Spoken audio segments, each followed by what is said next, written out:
সরকার আমাদের সেবা দেবে, আমরা সরকারকে কর দেব। সরকার যদি সেবা ঠিক মতো না দেয় তাহলে আমরা সংক্ষেপে বলি, উনি হয়তো খেয়াল করেছেন কিনা, আমি বলেছিলাম পুঁজিবাজারে সরকারের হাতে যে সমস্ত শেয়ার আছে সেগুলি দিলে পরে এখানে সরকারও টাকা পাবে এবং বাজারও চাঙা হবে।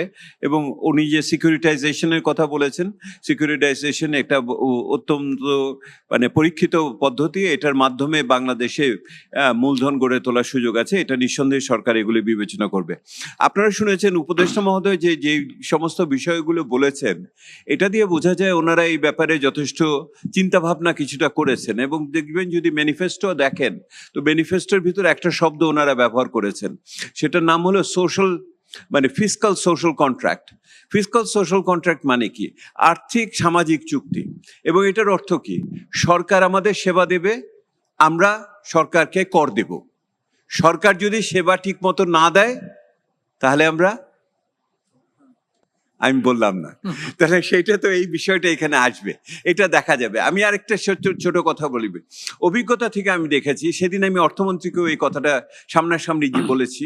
সেটা হলো, আমাদের অভিজ্ঞতা বলে সরকার যতখানি আমাদের বিভিন্ন পরিকল্পনার কথা বলেন, ওনারা সেটা বাস্তবায়ন করতে পারেন না।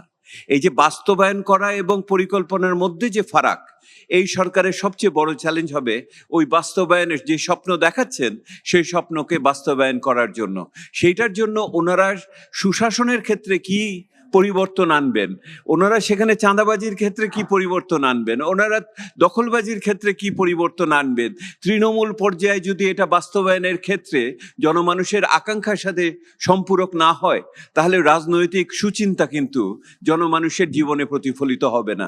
যেহেতু একটাই বক্তব্য, বাস্তবায়নের দিকে নজর দেন, তৃণমূল পর্যায়ের ভিতরে থাকতে হবে এবং রাজনীতি সেটার সাথে সম্পৃক্ত হবে।